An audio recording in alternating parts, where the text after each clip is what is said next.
주말에는 뉴스를 봅니다. 챙겨볼 뉴스 많아서 복잡하고 속 시끄러운 당신을 위해 쉽고 명쾌하게 정리해드리겠습니다. 김프로쇼 지금 시작합니다.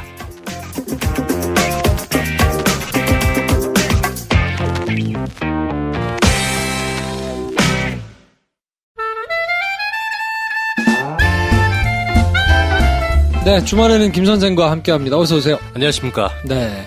자, 날씨가 더운데, 그래도 조금씩 꺾이고 있기는 하고, 태풍이 하나 올라온다 그러는데.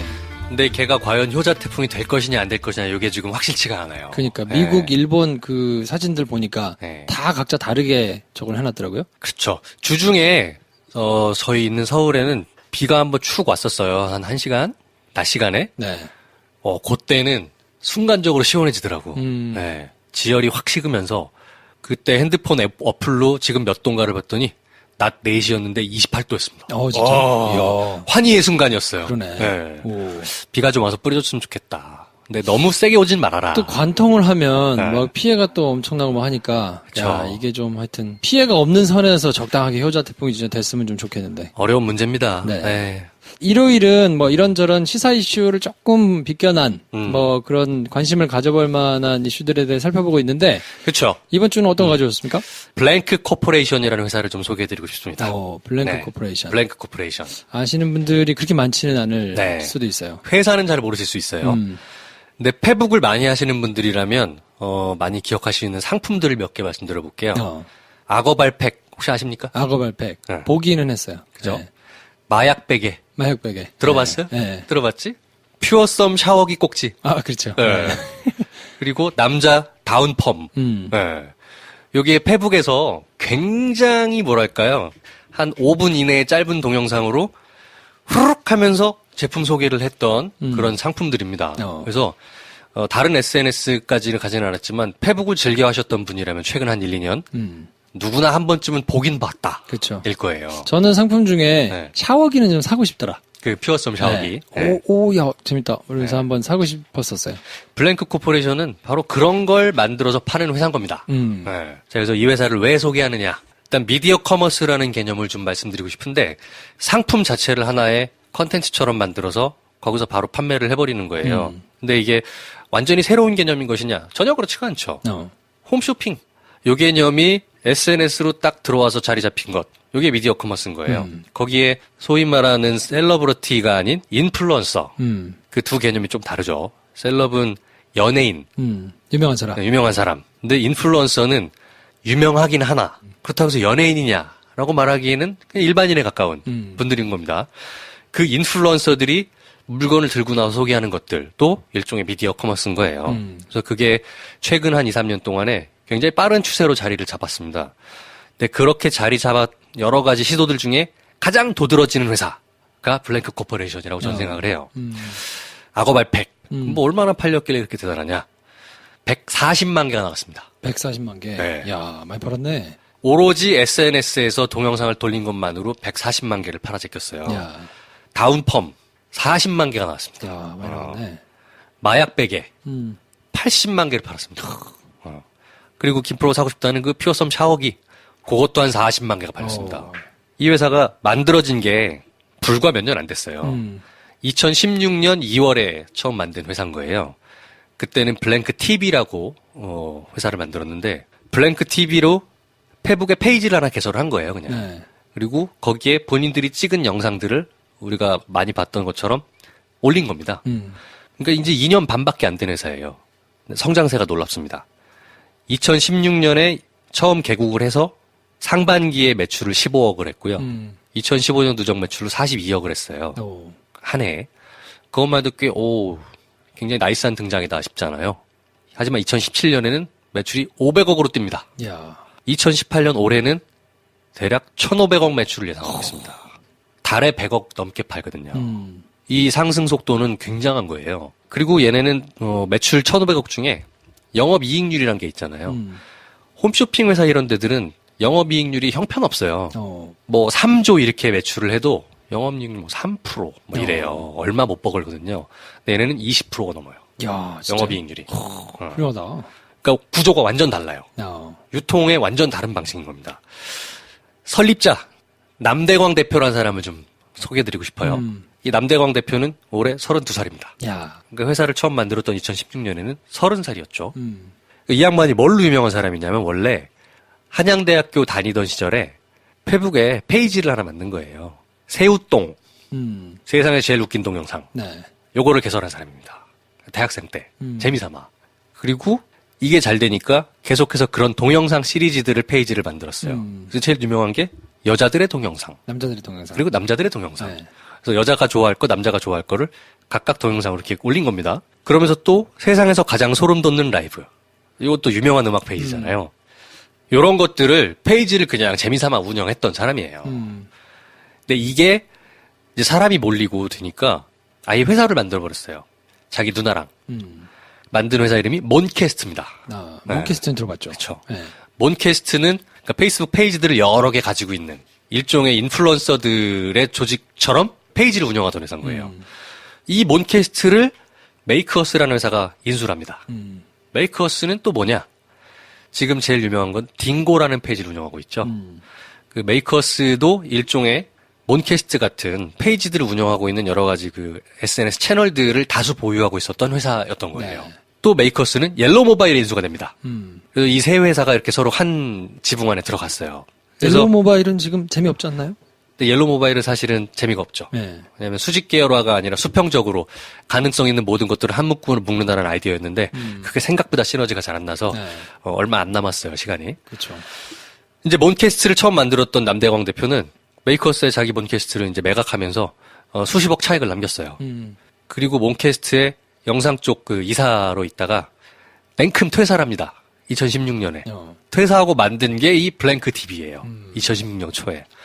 그러면 이 남대광이라는 사람은 대학생 시절부터 어떤 분야에 정통한 사람이었냐면 SNS 페이지 상에 재밌는 컨텐츠를 올려서 그리고 그거를 계속해서 업데이트하면서 팔로워들을 늘리는 거 거기에 이제 정통해 있던 사람인 거예요. 그래서 결국 그걸로 몬캐스트를 매각까지 해서 몇십억의 이제 돈을 번 거죠. 그 기술 하나로. 네.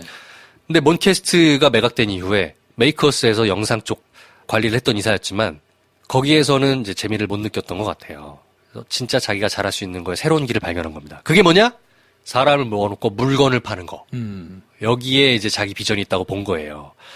이제 남대광 대표가 그 전에 학생 때도 동대문에서 물건 팔고 이랬던 사람이거든요. 장사를 되게 좋아해요, 원래. 그렇구나. 그러니까 내가 SNS에 동영상 관련해서 페이지를 열어서 사람을 모으는 노하우가 있어. 그리고 난 원래 물건 파는 걸 좋아해. 두 개를 접목해서 해볼까?가 블랭크 TV였던 거예요. 블랭크 TV가 딱 런칭됐을 때 제일 처음 나왔던 게 아까 얘기했던 남자 다운펌이었어요. 머리 뜨는 사람들을 위해서. 그땐 기억해요. 그죠? 네. 거기서 작은 홈런 하나 친 겁니다. 블랭크 TV가 런칭하자마자 몇십억대 수익을 얻은 거죠. 근데 이 양반의 이제 굉장히 똘똘한 면이 뭐냐면 보통들 물건을 자기가 직접 소싱하겠다는 생각은 잘 안 해요. 나는 페이지를 운영하니까 물건 팔고 싶은 사람이 있으면 대신 팔아주고 수수료 띈다. 이렇게 장사를 하게 마련이거든요. 그게 홈쇼핑이에요. 홈쇼핑도 TV 채널을 돈 주고 사서 그 비싼 시간대에 많은 청취자들을 보유하고 있는 채널을 갖고 이제 물건 가지고 있는 판매업자들 거를 대신 팔아주고 수수료 먹는 장사인 거잖아요. 근데 남대광과 블랭크 TV는 처음부터 물건을 우리가 직접 우리 물건을 판다. 라고 전략을 세운 거예요. 그래서 다운펌이 블랙몬스터라는 이제 남성 코스메틱 브랜드를 블랭크 TV 안에 직접 만들고 그 블랙몬스터 안에 다운펌 상품을 소싱해가지고 직접 판 거예요. 이게 높은 수익률의 비결인 겁니다.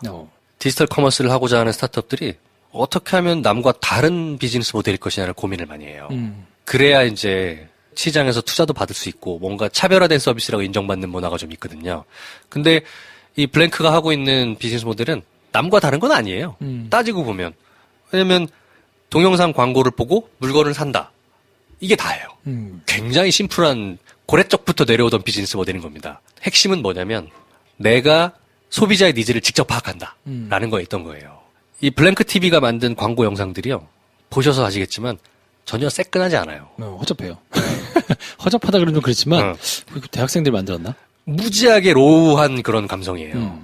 TV CF랑 이런 거랑 상상하시면 안 돼요. 그냥 아이폰으로 그냥 찍었나 보다 싶은 정도의 영상이고 그쵸. 모델도 유명한 것은 잘생긴 사람 없어요. 다 그냥 너나 나 같아. 네. 그렇죠. 쟤 내 친구 아니야 싶은 그런 사람이 나와요. 이게 또 뭘 말하냐면 두 가지 노림수가 있겠습니다만 일단 제작비가 쌉니다. 영상 찍는데 돈이 거의 안 든다고 봐도 돼요. 그냥 갖다 놓고 찍으면 되잖아. 모델료가 될 것도 아니고. 그리고 세트도 안 지어요. 그냥 집에서 찍어. 누가 봐도 저도 친구 원룸인데 저거 내 친구 원룸 화장실인데 싶은 데서 찍습니다. 그 제작비가 싸죠. 또 하나는 새끈하게 잘 만든 영상보다는 훨씬 더 다가오는 영상인 거예요. 저거 나 같다. 우리 집 같다. 그 두 가지를 다 노린 것 같아요. 근데 보기 좋게 성공을 했죠. 그래서 비포 앤 애프터를 강조하는 그 짧은 영상으로 소비 심리를 극대화시키는 영상인 거예요. 이 회사는 지금 미디어 커머스 회사에서는 거의 독보적으로 주목받는 회사가 됐어요. 근데 사실 여기에 가장 큰 강점은 모바일상에 가지고 있는 사람 수 아니에요? 그게 또 그렇진 않아요. 왜냐면 블랭크 TV 자체의 좋아요 숫자가 그렇게 많진 않아요. 생각보다. 그러니까 이 사람이 예전에 운영했던 세상에서 제일 웃기는 동영상이니 일반인의 소름 돋는 라이브 이런 거는 막 몇백만 되죠. 근데 그 채널을 그렇게 태우진 않아요. 오히려 소비자들의 딱 타겟을 분석을 해서 프로파일을 분석을 해서 타겟형 광고를 페북에 그냥 집행해버립니다. 가지고 있는 채널이 막 뭐 몇백만이냐 그렇지 않아요. 그래서 이들의 강점은 촘촘한 상품 기획력이다. 그리고 그 상품 기획력이 좋은 소싱 채널을 발견하는 것. 두 가지인 것 같아요. 네.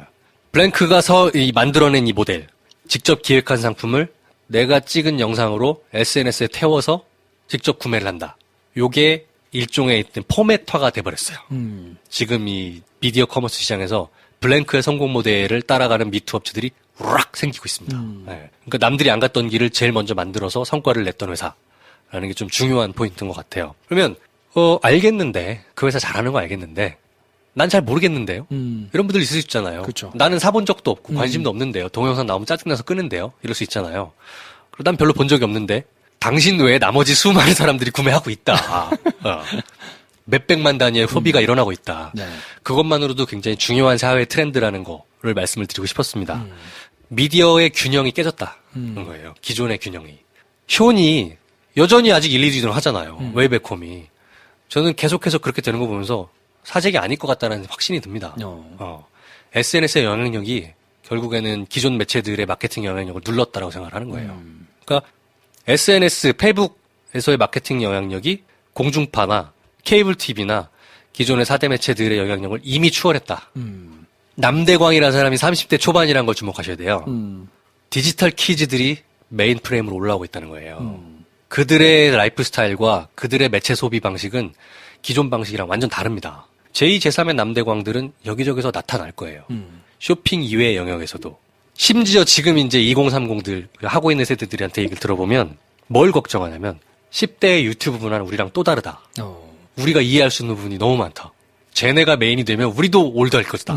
라고 예언을 합니다. 네. 마지막으로 이제 말씀드리고 싶은 거는 블랭크 TV의 큰 강점, 블랭크 코퍼레이션의 큰 강점을 상품 기획력이라고 말씀드렸잖아요. 그리고 그 상품을 기획한 거를 SNS를 통해서 빠르게 소구할 수 있는 커뮤니케이션 방법론, 이 두 가지를 말씀드렸는데 저는 그 두 가지를 포괄하는 단 하나의 경쟁력을 말씀드리고 싶다면 속도예요. 속도. 의사결정의 속도, 상품 생산의 속도, 그리고 상품이 생산된 것들을 소비자들에게 전달해내는 속도.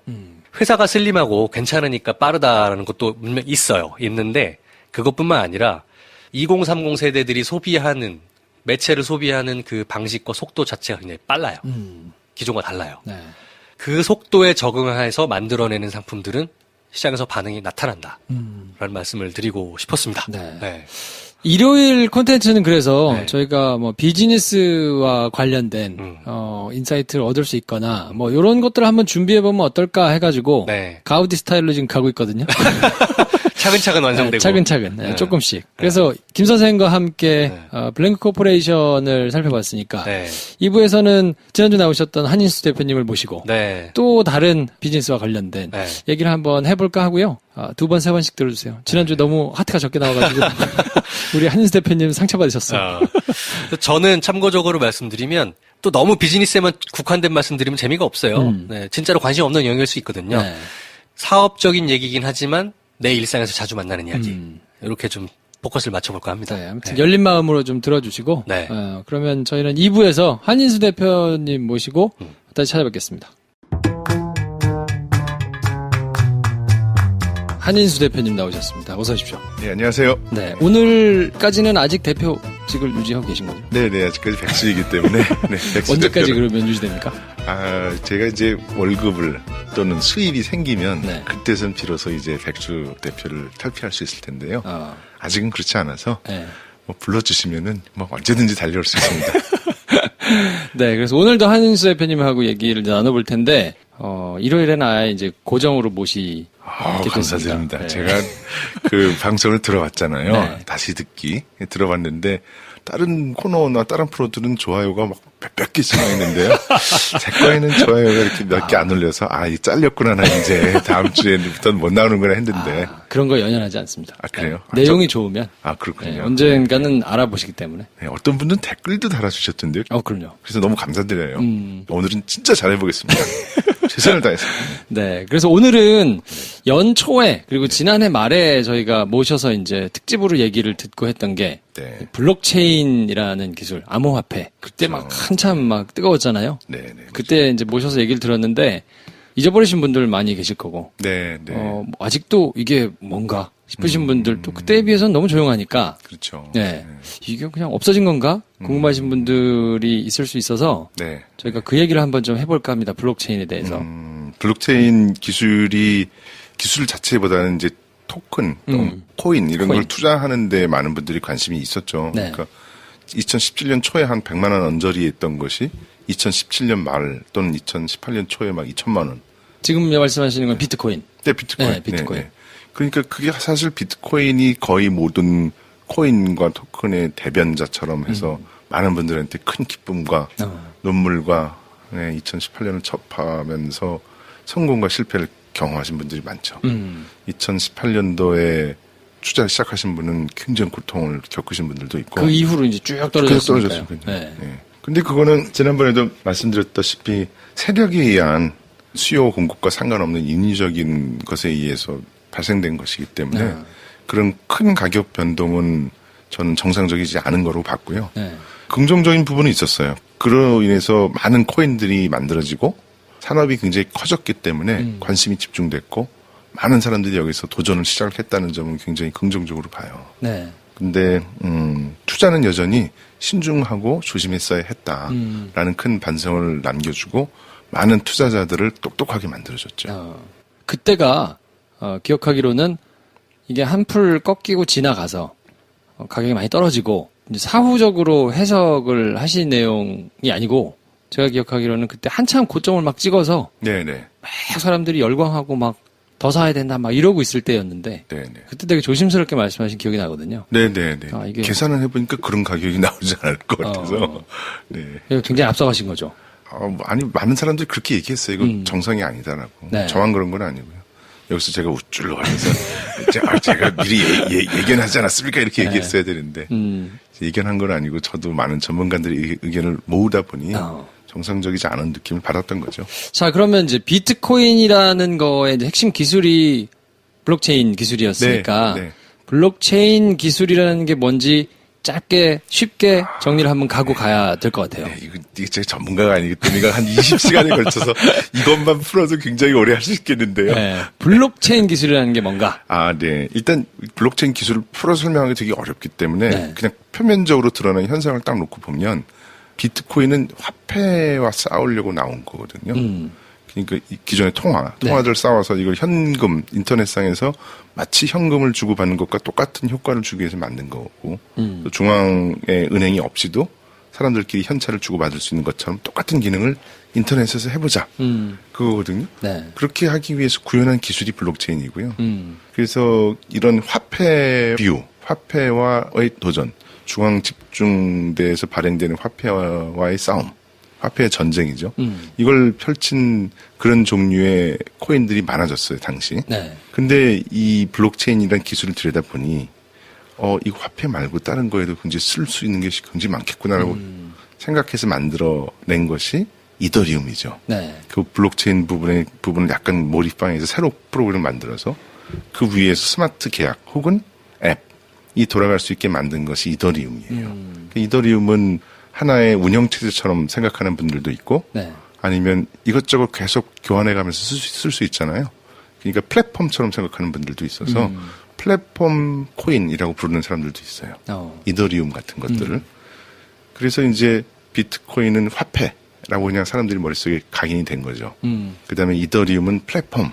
이더리움은 이더리움 자체적으로 화폐의 기능도 하지만 그 위에서 새로운 스마트 계약이나 새로운 앱 이런 것들을 계속 다른 거로 만들 수 있으니까 이더리움은 OS처럼 가져다가 OS로 이해하시는 게 쉽겠네요. 네네. 네. 그 컴퓨터 깔면 뭐 윈도우 혹은 네. 뭐 맥 이렇게 하면 거기에 그렇죠. 기본적으로 깔려 있는 OS. 네네. 네. 근데 그 위에다가 이제 소프트웨어를 짜가지고 뭘 더 구동할 수 있게 만들잖아요. 그러니까 그런 형태와 유사하게 된 거죠. 네. 그래서 이더리움이 굉장히 폭넓게 자리를 잡기 시작을 했고요.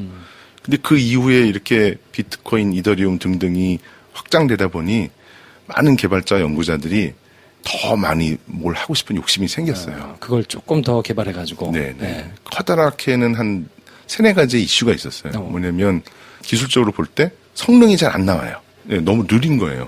이거를 인터넷상에서 탈중앙화된 여러 가지의 컴퓨터끼리 이거를 작업을 하다 보니 중앙 집중적인 서버를 놓고 하는 거에 비할 때 소위 앱, D앱이라고 하는 돌아가는 속도가 너무 느린 거죠. 그래서 이걸 고치려고 노력하는 분들도 있고 속도를 높이기 위해서.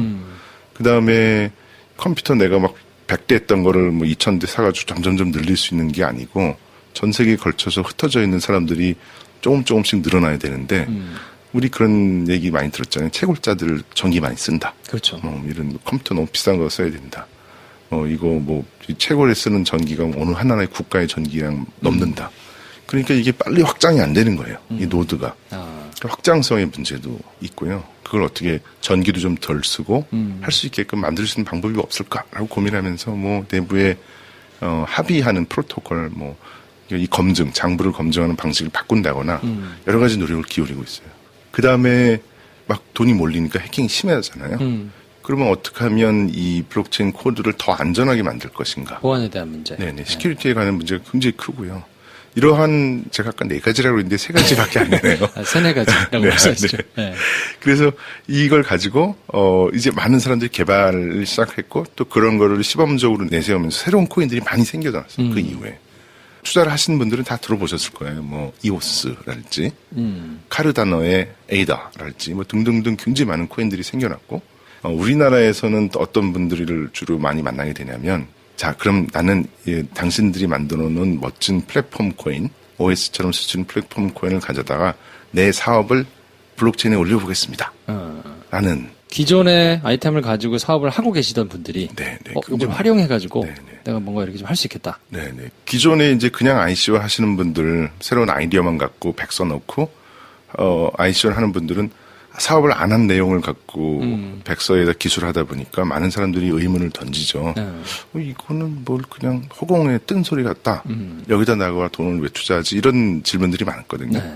근데 기존에 사업을 하시던 분들은 이미 사업 경험이 풍부하고 자기가 이미 블록체인은 아니지만 인터넷상에서 이미 여러 가지 아이디어와 비즈니스를 구현을 했고 검증된 모델도 있고 이걸 약간 응용해서 블록체인의 특성을 잘 활용한 후 내가 코인을 발행하겠다라고 하니까 많은 사람들이 그래 이 회사는 적어도 사기는 치지 않을 거야. 혹은 이 회사는 굉장한 트랙 레코드가 있고 많은 분들이 개발자들이 이미 있으니까 잘 만들 수 있을 거야 라는 신뢰를 가지고 하다 보니 용어를 조금 새롭게 고하는 게 있어요. 리버스 ICO. 그러니까 ICO가 IPO처럼 네네. 자금을 조달하기 위해서 이렇게 시장에다 내놓고 돈을 모으는 건데 네. 그렇게 하면 아무것도 없는 사람들이 네네. 청사진만 가지고 네, 그렇죠. 내가 이렇게 해서 이렇게 하면 이렇게 돈을 벌 수 있으니 돈을 모아주세요. 그렇죠. 근데 그런 사람들하고 똑같이 엮이면 안 되니까. 네, 앞이 리버스라는 말을 붙였습니다. 그래서 리버스 ICO라고 하면 네. 이 실제로 비즈니스를 하고 있는 사람들이 요 기술을 활용해서 내가 뭘 해보겠다 하고 자금을 조달하는 게 리버스 ICO군요. 네, 비즈니스에 실체가 있으니까 투자 설명회 같은 데 가보면 많은 사람들이 매우 현실적이고 구체적인 질문을 합니다. 그래서 제가 만난 분들도 뭐 스타트업 하셨던 분들 중에 상당수는 이미 준비를 하고 계시고 진행하신 분들도 있고 또 이미 리버스 ICO 방식으로 자금을 조달하신 분들도 있고 그렇습니다. 네. 그래서 정리를 해보자면 네네. 블록체인 기술이라는 거는 이제 비트코인을 처음에 네. 돈 대신에 우리가 누군가가 딱 중앙에서 컨트롤하는 거 말고 네. 자유롭게 안전하게 거래할 수 있는 돈 같은 걸 한번 만들어보자. 정확히는 현찰 같은 거죠. 네. 기록이 남지 않으니까. 그렇죠. 네, 이게 누구 건지는 인터넷상에서 기록이 남지 않잖아요. 근데 우리가 인터넷상에서 돈을 주고받을 때 대부분 신용카드로 많이 하거나 네. 페이팔 뭐 이런 등등 그 다 누가 보냈는지 드러나거든요. 기록이 다 남으니까. 네, 근데 비트코인은 누가 보냈는지 알아내려면 굉장히 어렵습니다. 뭐 긴 난수처럼 생긴 계좌명만 딱 적혀 있거든요. 온라인상에서 현금처럼 표시도 안 나고 네, 네. 그냥 안전하게 네. 쓸 수 있는 돈을 한번 만들어보자 해서 만든 게 비트코인이고 네. 그 비트코인의 기술이 좀 복잡하긴 합니다만 이제 블록체인이라는 기술인데 네, 네. 보니까 이거 돈 말고도 다른 걸로도 사용할 수 있잖아 그렇죠. 하고 개발을 해서 만든 게 이제 이더리움이라는 네, 네, 건데 대표적인. 그거는 네. 컴퓨터 OS처럼 네. 그 위에서 뭐 워드도 만들고 엑셀도 만들고 뭐 그림 뭐 하는 이런 거 만들듯이 네. 기본적으로 되는 그 위에 플랫폼 위에다가 다른 거를 할 수 있도록 만든 게 이더리움이니까 그건 좀 진화된 형태. 네, 네. 그러면 그 이더리움 그러면 꼭 이더리움만 하라는 법이 있어? 그러면 그거보다 조금 더 다른 비즈니스가 할 수 있는 뭐가 있지 않아? 해서 나온 것들이 이제 수많은 다른 코인들인 네, 네, 네. 거죠. 소위 그 이더리움이나 비트코인이 갖고 있는 장점을 살리고 아까 말씀드렸던 여러 가지 성능상의 문제, 확장성의 문제, 안전성의 문제 이런 걸 조금 개선해서 만들어낸 이더리움류 네. 플랫폼 코인들이 아주 많아졌어요. 굉장히 많습니다. 대표적인 거를 몇 개만 얘기해 주시면 뭐가 있을까요? 아까 말씀드렸던 이오스. 이오스. 네, 이오스는 어디다 쓰는 겁니까? 지금 현재 플랫폼 코인입니다. 어. 플랫폼 코인인데 성능이 더 높였습니다. 이더리움보다. 네, 뭐 합의 알고리즘을 변형한다거나 해서 검증하는데 장부를 검증하는데 걸리는 시간을 줄이거나 처리하는 속도를 높이거나 또는 그렇게 하다 보면 비트코인처럼 완전히 탈중앙화되지 않은 것처럼 보이지만 나름 이런 중앙 집중적이지 않은 방식을 채택하는 여러 가지 장치들을 두었어요. 설계 방식이나 구성하는 방식이. 그래서 속도를 굉장히 높였고 뭐 확장성도 높이고 많은 사람들한테 응원을 받아서 지금 열심히 잘 되고 있고 퀀텀이라는 중국계 퀀텀. 네, 큐텀이라고 얘기해야 되나? 하여튼 QTUM 이렇게 씁니다. 그거는 비트코인의 장점과 이더리움 장점을 쏙쏙 해서 초기에 굉장히 각광을 받았어요. 플랫폼 코인으로서. 그다음에 진짜 학구적인 그 카르다노 재단에서 학구적인 개발자가 만든 에이더라는 코인도 굉장히 모든 개발을 많은 전문가들과 검증하면서 하나씩 차근차근 만들고 있어서 신뢰할 만한 플랫폼 코인 굉장히 많습니다. 엘프라는 것도 있고요. 지금 개수를 헤아리기 어려울 정도로 굉장히 많이 있습니다. 네. 그 연초하고 비교하면 네. 그 말씀하신 대로 막 2천만 원씩 이렇게 올라가는 건 정상적이지는 않다. 네. 이게 뭔가 내 돈이 흔적이 남지 않게 뭐 이를테면 좀 상스럽게 얘기하면 환치기 비슷하게 네, 좀 네. 이렇게 돈을 바꿔가지고 네. 좀 하고 싶다. 비자금이라든지 뭐 이런 거 만들고 싶다라는 욕망이 있는 중국을 중심으로 한 큰 손들이 이제 돈을 막 집어넣다 보니까 이제 막 이렇게 올라갔는데 네, 네. 고거품이 한번 꺼졌잖아요. 네, 네. 그러면 이제 가능성이 두 가지잖아요. 그 뜻을 다 잃었으니 스르륵 해가지고 그냥 계속 떨어져서 그냥 없던 것처럼 돼버릴 수도 있고 네, 네. 아니면 고점을 다시 한번 찍을 거야. 네. 그 정도는 아니어도 올라갈 거야 라고 생각하고 계신 분들이 있을 텐데 네. 어떻게 봐야 됩니까? 비트코인의 많은 전문가들이 가격 예측을 할 때, 가격 예측 모델을 할 때 경제 모델을 많이 사용하셨어요. 비트코인은 소위 환치기 네. 대표적으로 많이 쓰인 거죠. 기록이 남지 않는, 근거가 남지 않은 방식으로 자금을 국외로 이동하는 방식으로 많이 쓰였는데요. 그게 굉장히 불법적인 것처럼 보이지만 송금으로 볼 때는 굉장히 효과적인 거예요. 비용도 적고. 근데 우리나라도 국가 간 개인 송금에 있어서 일정 부분은 허락하잖아요. 네. 적은 금액 범위 내에서는 할 수 있게 돼 있잖아요. 근데 그거만 한다 하더라도 굉장히 비용이 적습니다. 국가 간 송금에 있어서 비트코인 이용하는 경우에. 그리고 우리가 경제 활동을 통해서 현금을 주고받는 경우가 있잖아요. 네. 근거 없이. 그렇잖아요. 현금 쓸 때 뭐 3,000원, 5,000원 썼는데 그 영수증 안 받는 경우들도 간혹 있고. 네. 세뱃돈 영수증 안 받잖아요. 그렇죠? 돌잔치 준 선물 영수증 안 받잖아요. 이런 모든 것들이 포함할 때 그걸 소위 그 경제학자들이 지하 경제라고 계산하거든요. 근데 전 세계 GDP의 한 10% 정도는 어떤 나라든지 큰 편차 없이 10% 정도는 영수증을 받지 않는 경제가 존재한다. 그렇죠. 네. 네, 그렇게 얘기하고 있는데 그 지하 경제의 수요를 비트코인이 점점 빨아들이고 있는 거예요. 왜냐하면 현찰 불편하잖아요. 그럼 비트코인이 지금 대표적으로 지하 경제 서비스, 소위 국가 간 송금, 환치기 서비스, 좀 약간 너무 과격한 표현이긴 합니다만 그런 방식 이외에도 현찰로 인터넷상에서 현찰을 주고받을 수 있는 가능성이 이미 구현을 했기 때문에 그런 용도로 점점 좀 사용처가 늘어날 건데 그렇게 급격히 늘어나지는 않을 것 같아요. 왜냐하면 경쟁하는 코인도 있고 또 가장 편리한 현찰도 있고 그럼 그러한 여러 가지 지하 경제의 시장이 커지지는 않을 거거든요. 점점점 시장이 투명해지니까. 네. 하지만 없어지지도 않아요.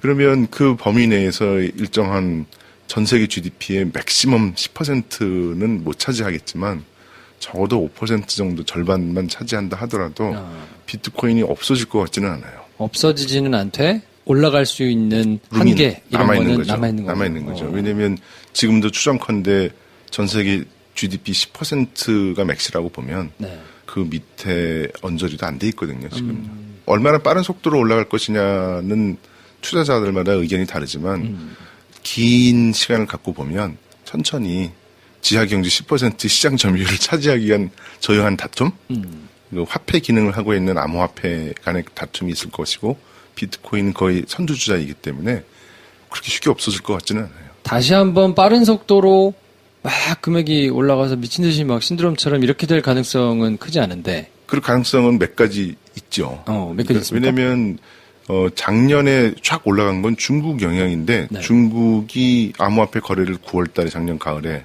막았잖아요. 네. 시장을 폐쇄시켜 버렸거든요. 거래소 닫고 ICO 금지시키고 그것이 풍선 효과로 나타난 거거든요. 급상승한 이유는. 네. 근데 그와 유사한 조치들이 내려진다면 급적적인 시장의 유동성을 차단하거나 강력한 규제의 폭탄이 떨어지면 또 올라갈 수 있죠. 규제됐는데 올라가니까 참 신기하지 않아요? 그러네요. 근데 어떤 분이 공식으로 쫙 설명해 주니까 규제하니까 올라갈 게 납득이 가더라고요. 아, 그래요? 네. 그래서 그런 계기가 있어서 올라갈 수 있는 가능성은 아직 남아있기는 한데 뭐 그것만을 보고 막 마음 졸이시거나 그런 거는 현명하지는 않은 것 같고. 그렇죠. 시장이 그런 강력한 규제하는 법은 제가 통제할 수 있는 건 아니잖아요. 긴 안목에서 보시면 어쨌든 기술 자체는 여전히 유효하고. 네, 유효합니다. 네. 올라갈 룸도 어느 정도는 있기 때문에. 네. 그렇게 이해를 하시면 좀 네. 알아보시는데 도움이 좀 되겠네요. 그래서 이더리움을 굉장히 사랑하시는 분들은 이더리움이 플랫폼으로서 OS로서의 기능이 무한 가능성을 보고 계신 것 같아요. OS계의 기축통화라고 보면 됩니까? 이더리움이? 그렇죠. 네, 지금 말이 뭐냐면 좀 맞진 않는데. 아니 표현이 굉장히 아주 적절한 묘사이셨어요. 네. 왜냐하면 새로운 코인을 만드시는 분들이 소위 그 이더리움에서 만들어낸 표준 중에 ERC20 이런 표준이 있습니다. 야, 그건 진짜 모르겠다. 그냥 표준의 이름이에요. 네. 그러니까 예를 들어서 운영체제가 있으면 운영체제 쓰려면 이렇게 코드를 짜려면 이렇게 하세요 만들어진 기본적인 표준 있잖아요. 네. 그 화폐를 주고받는 규약들. 그런 것들을 지켜서 하면 그 위에서 스마트 컨트랙을 만들 수 있거든요. 그 표준에 따라서. 그래서 지금 새로 만들어 놓는 소위 토큰들은 상당 90% 가까이는 이더리움을 일단 모태로 놓고 그 표준을 따라서 규약에 따라서 만들어진 토큰들이 대부분이에요. 아까 그래서 이제 나온 게 뭐 이오스니 뭐 이런 것들이 다 그걸 베이스로 나왔나요? 이오스도 제일 처음 시작을 할 때, 지금은 이제 자기 자체적인 메인넷을 따로 갖고 있지만, 제일 처음에 시작을 할 때는. 시작은 이더리움이어서. 이더리움을 이용해가지고 일단 화폐를 만들었어요. 돈을 모아야 되니까. 그래가지고 새로운 토큰, 자, 이거 이더리움 플랫폼, 안전한 플랫폼들을 다 알지? 자, 이 위에서 스마트 컨트랙을 해서 코인 새로운 걸 만들었으니까 일단 나한테 돈을 줘. 그럼 내가 내 코인을 줄게. 돈이 아니라 이더리움이죠. 네. 이더리움을 주면 내가 내 코인을 줄게. 해서 이더리움으로 받고 새 코인을 나눠주는 그런 토큰 발행이 굉장히 많아졌어요. 수조 원대의 원화로 따지면. 그러면 이더리움에 대한 수요가 그만큼 있다는 거잖아요. 네. 그래서 이더리움을 사랑하시는 분들은 이 가능성이 굉장히 무한하구나. 앞으로도 굉장히 성장할 것이구나. 하지만 반대하시는 분들은 이더리움이 갖고 있는 기술적 제약, 새로 나온 다른 경쟁 상대인 OS, 경쟁 상대인 플랫폼들 이런 것들이 더 뛰어나지 않냐 이렇게 얘기하지만 또 갑론을박이 있어요. 이더리움 그럼 그 사이에 노냐. 이더리움도 계속적으로 확장성, 안정성, 성능 이런 것들을 업그레이드 할 것이다. 거기 훨씬 더 많은 사람들이 개발을 하고 있으니 이러면서 지금 서로 정상에서 누가 만날까 하는 정도로 굉장히 치열한 경쟁이, 선의의 경쟁이 벌어지고 있기 때문에 그걸 지켜보는 즐거움은 꼭 투자하시는 분들은 잘 보셔야 될 것 같아요. 짧은 지식으로 빗대서 설명을 드리면 네. 제가 맞는지 봐주세요. 네. 제가 짧아가지고. 예전에 인터넷이 한참 시작됐을 때 지금은 많은 사람들이 쓰는 인터넷 익스플로러 2 돼가지고 있는. 근데 그게 이제 초창기에는 인터넷 익스플로러도 있고 네. 넷스케이프라는 것도 있고 네, 네. 사파리도 있고 지금은 이제 크롬도 있는데 굉장히 많죠. 네. 그런 것들이 서로 경쟁을 하면서 네. 야 넷스케이프는 결국 죽었거든요. 지금은 그렇죠. 쓰는 사람이 없잖아요. 근데 그렇죠. 그때 당시만 하더라도 야 이게 뭐가 편리해? 뭐가 더 길게 갈 거야? 각자 그러면 나는 익스플로러에 투자해놓고 나는 넷스케이프에 투자했는데 망할 수도 있는 거죠 나중에. 그렇죠. 근데 누가 그러면 더 열심히 개발을 해가지고 이걸 안정적으로 사용하는 걸 만들 거냐? 그거 초기 단계라고 보면 되는 건가요? 굉장히 정확한 비유이신 것 같아요. 저도 동의합니다. 그런 현상과 되게 비슷함을 저도 많이 느껴요.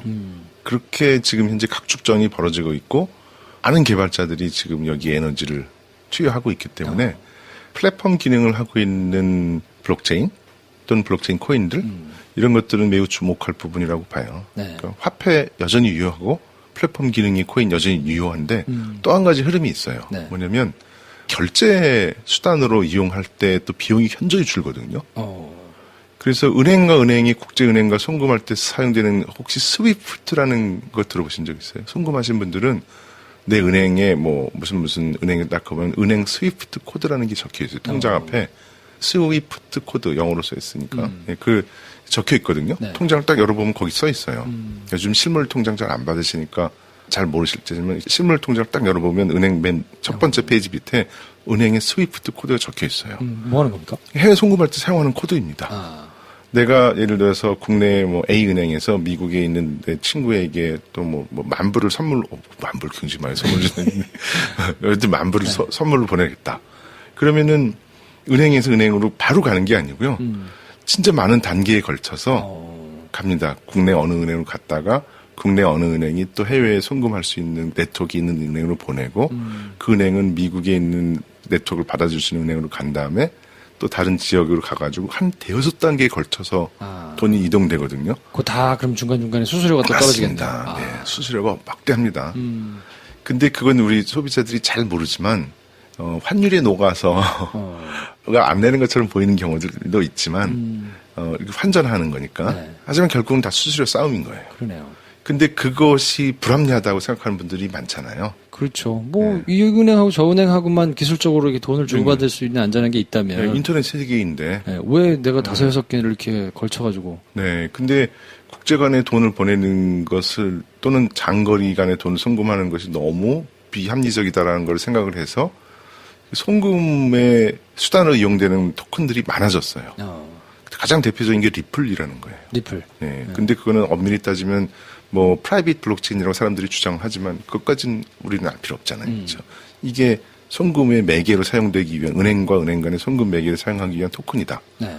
근데 그것만 있는 것이 아니라 요즘 더 많은 사람들이 관심을 갖고 있는 건 신용카드 또는 단말기에 보면 우리 각 점포에서 결제하잖아요. 그럼 그 신용카드 결제할 때도 거치는 단계가 굉장히 많거든요. 그래서 수수료도 막 발생하잖아요. 네. 이걸 없애려는 코인들이 또 있어요. 그다음에 인터넷상에서 많은 결제 도구들 있잖아요. 네. 거기도 다 단계별 수수료가 발생하거든요. 그렇겠죠. 네. 그래서 이 핀테크에서 수수료를 줄이기 위한 아이디어로 블록체인 기술들이 굉장히 많이 적용이 돼요. 그것도 굉장히 큰 흐름이고 축이에요. 뭐 하루에도 몇 개씩 막 사업 계획서가 막 이메일로 보내오고 그러거든요. 딱 들여다보면 큰 범주에서는 송금 수수료를 절약하거나 줄일 수 있는 아이디어를 블록체인이 구현한 거구나. 뭐 카드든 뭐 인터넷 뱅킹이든 은행 간 해외 송금이든 어떤 송금에 관련된. 그래서 크게는 요약하면 다시 화폐 자체의 기능을 갖고 있는 비트코인과도 같은 블록체인이 있고 네. 그다음에 이더리움처럼 플랫폼 기능을 지향하는 내 위에서 다른 앱을 만들어서 운영해라라는 이더리움으로 대변되는 플랫폼 코인들이 있고 블록체인 코인들이 있고 네. 또 리플로 대변되는 소위 말해서 송금 그러니까 수수료를 없애주는 수수료 없애주는 핀테크에 활용되는 그런 류의 코인이 있고 크게 이렇게 세 가지 코인들이 있는 것이고요. 가장 확장성이 큰 것이 바로 이더리움류의 코인들. 이더리움 위에 올라가는 그 무수한 많은 앱들. 네. 이더리움만 있지 않다고 그랬잖아요. 그냥 운영체제 형태로 되어 있는 코인들이. 그러면 뭐 다른 플랫폼 위에 올라가는 코인들이 지금 많이 만들어지고 있어요. 제가 그래서 그 스타트업 사장님들을 만나느라고 백수가 점심을 두세 번씩 먹고 네, 저녁을 두세 번씩 먹습니다. 이제 어디가 이제 전도유망 해가지고 이 시장을 딱 주름 잡을 것이냐. 그게 지금은 다 초기 단계라. 다 이렇게 각자의 계획을 가지고 막 달려가고 있는 때니까. 그렇죠. 사석에서 어느 분한테 들으니까 요즘에 개발자 구하기가 너무 어렵다는 거예요. 프로그램 하고 하시는 분들을. 왜요? 뭐 스타트업 한참 몇 년 전에 붐 일다가 망한 데들이 꽤 많아가지고 다 이렇게 시장에 나와 계신 분들 많지 않아요? 그랬더니 블록체인 하는 곳들에서 전부 다 맞습니다. 오셔가가지고 맞습니다. 지금 어지간한 다른 데들은 할 수가 없다는 거예요. 네, 맞아요. 그러니까 어쨌든 실체가 있어서 막 뭔가를 열심히 만들고 있는 거는 사실인가 봐요. 네, 맞습니다. 네. 블록체인에 대한 개발력은 이제 기술로 따지면 소위 그 네트워크 통신 이런 인터넷 통신 기술하고 암호를 잘 다뤄보셨던 분들, 그다음에 이게 기본적으로 인터넷에 관련된 앱 서비스를 만드는 것이기 때문에 그런 관련된 코딩 능력이 있는 분들, 이런 분들이 많이 필요한데요. 주로 당시에는 큰 기업이 많이 가 있잖아요. 그러니까 결국은 스타트업의 인력난과 크게 다르지 않은 것 같아요. 그래서 개발자를 잘 모셔서 귀한 대접을 하면서 열심히 회사를 인력으로 이렇게 잘 흡수한 회사들이 빨리빨리 성장을 하죠. 코인을 이제 활용해가지고 사업을 아까 말씀하신 이제 코인이라 하면 화폐 대용으로 아예 돈처럼 쓰이는 게 있고 OS처럼 쓰이는 류가 있고 수수료를 줄여주는 핀테크 류가 이렇게 세 개로 크게 구분을 하셨는데 코인을 활용해가지고 사용자들이 느끼기에 와 이거 되게 편하고 되게 신박하고 나한테 이득도 되고 뭐 좋다 해가지고 이렇게 쫙 주목을 받고 있거나 각광을 받고 있는 것들이 있을까요? 아직은 얼리 어댑터 수준에서 활용되고 있고요. 아마 플랫폼 위에 돌아가는 D 앱들, 소위 뭐 스마트폰이나 노트북이나 컴퓨터에서 돌리는 그런 앱의 형태 중에서 가장 빅히트를 친 건 게임류에서 많이 나오죠. 게임. 도박하고. 우리나라는 뭐 인터넷 도박이 불법이지만 도박이 합법적인 나라가 굉장히 많잖아요. 그래서 도박이나 아주 간단한 게임들은 이더리움이 아직 초기 상태의 운영체제처럼 해서 성능이 낮지만 충분히 돌릴 수 있거든요. 그래서 그런 것들이 많이 인기가 있습니다. 실제로 사람들이 우리 PC 나왔을 때 제일 초기에 인기 있던 건 역시 게임이었거든요. 그래서 지금 그러한 유사한 과정을 밟아가고 있는데 빅히트를 친 게임이 있었어요. 뭐 크립토 키티인가 이런 게임이 있었는데 사람들이 빅히트를 치니까 전체 시스템이 너무 느려지고 다운이 되는 거예요. 그런 사건이 막 많은 사람들한테 대표적인 사례로 아직도 성능이 멀었구나 라는 대표적인 사례로 뭐 여겨지고 있지만 낮을 것 같아요. 그렇게 많은 사람들이 뭐 하루 건너 한 번씩 테크놀로지 포럼이 열리고 있는데 저분들이 저 두뇌가 서로 힘을 합치면 극복할 수 있지 않을까. 그래서 저는 현재 지금 보고 있는 건 리버스 ICO. 그리고 기존의 사업을 블록체인 위에서 앱으로 구현했을 때 어떤 새로운 더 참신한 획기적인 서비스 모델이 가능할까. 이런 걸 요즘 열심히 들여다보고 있어요. 예를 들면 조금 쉽게 예를 들어주시면 좋겠는데 리버스 ICO 하면 말씀하신 대로 이제 뭐 기존의 이미 비즈니스 모델이나 이런 걸 가지고 있는 분들이 요 기술을 활용해가지고 내가 그럼 한번 더 잘해볼게요. 이렇게만 들어서는 그렇죠. 무슨 얘기인지 잘 모르겠으니까 좀 예를 한번 들어봐 주세요. 뭐 그러면 인터넷에서 전자상거래 하는 회사들 많잖아요. 쿠팡 뭐 이런데. 네, 뭐 쿠팡도 있고 뭐 그런 전자상거래 하는 사이트에 돈 주잖아요. 토큰으로 주면 됩니다. 자기들이 만들어서. 쿠팡용 코인을 만들어가지고. 뭐 이를테면. 근데 쿠팡은 그냥 중앙 집중적인 한 회사에서 마련하는 거잖아요. 근데 그거를 인터넷에 흩어져 있는 여러 사람들의 PC에서 그 거래들이 다 기록되어 있는, 분산되어 있는. 그리고 이 네트워크에 들어온 사람들은 요 토큰을 사용해라. 그래서 그거 가지고 상거래에 사용되고 상점도 주고 보너스도 주고 그다음에 그거를 나중에 시장에 나오면서 팔게 되면 현찰로도 바꿀 수 있고. 그런 개념입니다. 지금은 뭐 쿠팡에서 코인을 주거나 무슨 예스24에서 뭐 머니를 줘도 거기서 파는 물건밖에 못 사니까 그쵸. 되게 제한적이고 그 예스24는 쿠팡에 모여 있는 사람의 규모에 따라서 그게 이제 제한이 될 텐데 그걸 돈으로도 자유롭게 바꾸고 그 안에서도 쓰고. 지금은 그렇게 시장을 이미 크게 갖고 있는 시장을 점유하고 있는 분들은 굳이 토큰을 만들 필요는 없죠. 지금 그런 시장에 도전하는 분들이 오히려 토큰을 만들어서 내가 저 시장보다 더 넓은 파트너를 가지고 내가 더 시장 점유율을 더 높이려는 목적을 갖고 있는 분들은 기존의 방식으로는 돌파하기 어렵잖아요. 이미 구축되어 있는 공간이 있으니까. 그 인터넷 온라인 광고 시장 구글이 거의 독점하고 있잖아요. 이거를 내가 그럼 구글과 똑같은 방식으로는 이길 수 없잖아요. 그러니까 블록체인을 활용한 다른 방법으로 최소한 이 분야에서는 내가 구글을 이기겠다. 광고 분야에서. 라고 하는 경우도 있고 또 예를 들어서 인터넷의 과점 사업자들이 또 아마존도 마찬가지고 이런 각종 그런 인터넷 전자상거래가 지금 뭐 거의 폭넓게 아마존이 이기고 있잖아요. 전 세계적으로. 그런데 그거를 특정 영역서부터 섹터서부터 강점이 있는 부분 온라인 쇼핑몰을 기반으로 해서 자, 내가 이걸 만들었는데 기존에 사업을 하고 있었겠죠. 온라인 쇼핑몰을. 자, 근데 이 기술들을 내가 블록체인에 올려서 많은 파트너들을 영입해서 네트워크 입의 효과를 통해서 점점점 내 코인의 가치를 높이게 되면 적어도 이 영역에서는 내가 아마존을 이길 수 있을 것 같다. 그런 인터넷 서비스업에 있는 분들은 온라인 상거래, 전자상거래에 있는 분들은 10중 8구는 블록체인에 대해서 고민하고 있거나 이미 만들거나 하고 계시는 분들이 많고요. 아까 말씀드린 결제 서비스에 관련된 데도 마찬가지고 대기업도 이미 대기업 중에서 인터넷에 발을 많이 담그고 있는 우리나라 기업들 있잖아요. 이미 거기 계신 분들은 다 시도를 해가지고 다 자체적으로 연구 개발은 뭐 충분히 하고 있죠. 지금 ICO에 대한 규제, 법의 제도 이런 것 때문에 적극적으로 사업화하고 있지 않을 뿐 많은 사람들이 이미 고민하고 준비하고 있는 거예요. 블록체인 기술을 활용한 코인을 만들어가지고 뭔가 이렇게 한번 해봐야 되겠다라고 생각을 하시는 스타트업 내지는 뭐 사업을 하고 있는 사람들 이런 사람들이 좀 고려해야 될 건 뭐가 있나요? 제가 이 얘기를 드리고 싶어서 제가 막 밤새 막 고민을 했는데요.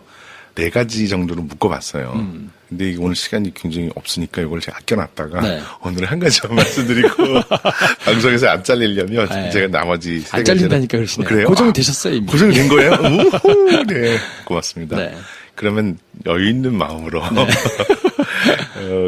기존에 이제 사업을 하시던 분들이 블록체인 인더스트리에 뛰어드시는 분들 중에서 겪는 어려움의 유형을 제가 나눠본 거예요. 4가지로. 근데 그게 사실은 한 20여 가지의 에피소드를 케이스들을 쭉 정리해서 억지로 그룹핑한 거기 때문에 약간 어색한 그룹핑이 있을 수는 있는데 주주와의 문제가 있어요. 주주하고 문제. 기존에 투자를 받았던 분들과의 문제가 제일 큰 것 같아요. 그게 뭐냐면 예를 들어서 기관 투자자의 돈을 받았거나 아니면 큰 회사의 돈을 받았을 경우에는 항상 평판 리스크에 대한 위험을 얘기하시는 거죠. 너 우리나라 ICO 하지 말랬는데 네가 이거 왜 해? 너 내년에 IPO 가야 된다고 했는데 막 열심히 하는 줄 알았더니 이거 딴짓 하고 있네? ICO 해가지고 코인 만들면 IPO 못 가는 거 아니야? 이래서 반대하는 분들이 많아요. 두 번째는 뭐가 있습니까 그러면? 결국은 이제 법률에 관련된 부분으로 넘어갈 수밖에 없는데요. 사장님들이나 대표이사님들이 약간 저처럼 나이가 많으신 분들의 경우에는 암호화폐 지갑을 잘 사용을 안 하신 분들이 많은데요. 암호화폐 지갑이라는 게 코인을 이동시키는 어떤 수단인데 그걸 잘 다루시는 분들도 있지만 잘 못 다루시는 분들도 되게 많아요. 결과적으로는 토큰을 발행해서 돈을 모으면 들어온 암호화폐가 어떤 통장에 정확하게 이렇게 통장 번호 있고 뭐 기업 통장, 개인 통장 이렇게 나눠서 꼽히는 게 아니라 그냥 암호화폐 지갑에 돈이 들어오는 거거든요. 그러면 그걸 딱 돈이라고 생각하고 명쾌하게 구분하지 않으면 대표이사의 지갑인지 회사의 지갑인지 어떤 특정 목적의 지갑인지 구분하지 않고 사용하기 시작하면 마치 한 개인 통장의 회사 법인과 많은 여러 가지 자금들을 섞어서 사용하는 것처럼 그래서 이게 귀에 걸면 귀걸이, 코에 걸면 코걸이 횡령 혐의에 가장 많은 포착이 되는 그런 경우들이 있었습니다. 이거 내가 소명을 해야 돼요. 근데 그거 기록을 명확하게 관리하지 않으면 소명하기 어렵거든요. 이거 내가 이거 왜 여기다 송금을 했지? 이걸 내가 왜 받았지? 이거를 다 잘 기록을 해놔야 돼요. 선량한 관리자의 의무를 다 해야 되거든요. 근데 그걸 제대로 하지 않은 경우에는 ICO 기업에 대한 전수조사를 랜덤하게 뽑아가지고 했을 때 갑자기 내가 선발돼가지고 그런 자료와 근거를 내놓아들 때 나는 어떻게 해야 되지? 난 지갑 관리, 소위 통장 관리를 제대로 하지 않았는데 그래서 이 암호화폐를 발행하시려고 하는 분들은 개인적으로도 매우 이 통장 관리를 기존 기업에서 하신 것처럼 잘 하시는 것처럼 암호화폐가 이미 기업에서 발행하는 순간 이건 더 이상 비실명이 아니다. 라고 생각하고 이 암호화폐를 마치 실명 통장처럼 잘 관리해야만 혹시 모를 이 사회적 분위기에 의하여 ICO에 대한 전수조사 등등등 해서 내가 불려갔을 때 소명할 수 쉽게 간결하게 법인의 계좌를 잘 관리하는 것처럼 투명하게 보여줄 수 있는 준비가 돼 있으셔야 돼요. 세 번째는 뭐가 있어요? 세 번째. 세 번째 중에서는 자금 조달이라는 얘기를 좀 해보고 싶었는데요. 네. ICO에서 자금, 이더리움 모으는 거는 그 프로젝트를 위해서 쓰는 거죠. 근데 결국 그 돈이 이제 현찰화돼서 회사로 들어오니까 대표이사나 이 회사를 경영하시는 분들의 입장에서는 자금 조달이에요. 정확히는. 그럼 자금 조달이 쉽잖아요. 막 100조 써가지고 촉촉촉 하면은 막 몇 달 만에 수백억이 막 모인다니까. 이렇게 큰 자금 조달을 나 그동안 은행에서 대출하고 막 심사받고 창투사 투자회사한테 돈 받고 하는 거에 비하면 더 큰 규모의 돈을 더 빠르고 쉽게 조달할 수 있구나라고 생각하시는 분들이 간혹 있어요. 근데 숨은 비용이 너무 많습니다. 예를 들어서 이런 거죠. ICO를 성공했어요. 그래서 딱 봤더니 그때 당시 이더리움 시가로 이더리움으로 받았잖아요. 달러로 안 받았을 테니까. 네. 그때 이더리움의 시가를 딱 계산해봤더니 100억 원이 모인 거예요. 그런데 내일 모레 지났더니 이더리움이 폭락했어요. 예를 들어서. 이더리움으로 조달했으니까. 네. 갑자기 50억 원으로 바뀌어 있어요. 달러로 받았는데 환율 떨어져가지고 돈 조금 되는 건 그런 거 비슷하네요. 근데 달러와 원화와의 관계는 뭐 시장에서 여러 가지 예측 가능한 거로서 해칭을 많이 할 수 있는 수단들이 발달되어 있는데 이더리움이나 이런 비트코인 등 암호화폐 가격은 변동이 굉장히 크잖아요. 그러니까. 그래서 처음에 생각해서 내가 100억 원 정도면 충분히 이 개발하고 할 수 있겠다라고 생각해서 원화 기준으로 100억 원을 조달하려고 이더리움 몇 개 정도를 조달을 했는데 나중에 이걸 이제 조달하고 난 다음에 한 몇 개월 걸렸을 거잖아요. 네. 저희 ICO가 하는데 2, 3개월 최소한 좋게 걸리니까 딱 끝나서 이제 모아서 이걸 다시 이제 원화로 바꾸려고 하다 보니까 이더리움 가격이 많이 내려가 있으면 굉장히 실망을 하시는 경우들이 있어요. 그러겠네요. 많은 비용을 써요. 왜냐하면 이 이더리움이나 이런 이를 통해서 이제 ICO를 한다 하더라도 거기에 마케팅 비용 들어가죠. 에이전시 고용해야 되죠. 뭐 그다음에 뭐 여러 가지 비용들이 냅니다. 그래서 실질적으로 나한테 이득이 있구나라고 생각해서 시도를 했는데 맨 마지막에 이제 장부를 딱 열어보니 이더리움 가격에 의하여 이게 너무 변동폭이 크니 이 리스크를 어떻게 해칭할 것인가가 자금 조달 측면, 특히 CFO의 악몽과도 같대요. 지금 ICO를 해서 혹은 뭐 코인을 만들려는 스타트업들이 이제 고려해야 되는 요 부분부터는 약간 심화 과정 같아요. 그래서 알아들으신 분들은 굉장히 뭐 좋아하실 텐데 도대체 무슨 말을 하는지 모를 수 있는데요. 그 모르실 수 있는 게 당연하니까 그건 너무 부담 갖지 마시고 다음 주로 할까요? 그러면요? 마지막 네 번째 하나 남았나요? 네 번째는 조직 관리로 제가 한번 그룹핑을 해봤는데요. 이미 리버스 ICO라고 하면 기존에 최소한 몇십 명 또 몇백 명의 직원들이 있을 거예요. 그분들이 그 구성원들을 코인을 만드는 그룹과 이제 나눠야 되잖아요. 그래서 기존 조직과 코인 조직 간에 보이지 않는 갈등이 존재하기 시작을 해요. 왜냐하면 코인을 찬성하는 사람은 그 코인이 막 커지면 거기에 대한 보상 체계가 명쾌하게 이렇게 잘 정리되어 있으면 기존 조직에 있는 분들은 뭐지? 라는 생각을 하는 경우들이 발생해요. 그래서 이 내부 조직에 대한 코인 지급 기준을 매우 공평하게 당신은 이런 일 하기 위해서 기존 업무를 하고 당신은 이런 일을 위해서 코인에 관련된 업무를 한다 하더라도 내부자들한테 자기 새로 만든 코인들을 나눠주게 되거든요. 몇 % 정도는 기여분에 따른 서포팅한 거에 따른 보상을 해주게 되는데 코인 지급 기준이 명쾌하지 않으면 향후 굉장히 갈등의 요소가 될 수 있습니다. 알겠습니다. 그래서 오늘은 블록체인과 코인과 관련된 여러 가지 이야기들을 한번 해봤는데 블록체인 기술이 단순히 그냥 반짝하고 사라지는 기술은 아니고 굉장히 많은 인력과 돈과 이런 것들이 지금 몰려서 계속 열심히 하고 있는 거라 가시적으로 성과를 드러날 때가 분명히 오기는 올 것이다. 그거를 준비하는 뭐 내가 직접적으로 사업을 하지 않더라도 흐름이 어떻게 됐는지를 좀 살펴보시는 거는 도움이 될 수 있으니까 그런 차원에서 좀 참고를 해보시면 좋을 것 같고요. 일요일마다 모셔가지고 테크와 관련된 얘기를 계속 이제 들을 거니까 혹시 뭐 궁금한 내용들이 있으시면 올려주시면 좋겠어요. 그러면 질문을 저희가 받아서 답해드릴 수 있는 내용에 대해서는 한번 이렇게 내용을 짜는데 좀 참고할 테니까요. 댓글을 열심히 달아주시는 분들의 이야기를 그걸 통해서 이 김프로쇼가 그동안 이렇게 발전해 오신 거군요. 네, 열심히 하려고 뭐 충분하지는 않습니다만. 청취자분들이 굉장히 열심히 애청자분들이 굉장히 많으신 것 같아요. 네, 저도 좀 많이 사랑해 주세요. 하트 많이 눌러주시고 상처받으시면 안 됩니다. 아무튼 다음 주에 저희는 또 다른 소식 가지고 찾아오고 오늘은 이 정도에서 정리하고요. 아직 저희가 조금 처음이라 딱 합이 맞을 때까지 좀 걸릴 수 있는데 사랑으로 잘 봐주시면 좋겠고 고맙습니다. 주말 잘 정리하시고 저희는 다음 주에 또 다른 내용 가지고 찾아뵙겠습니다. 다음 시간에 뵙겠습니다. 고맙습니다.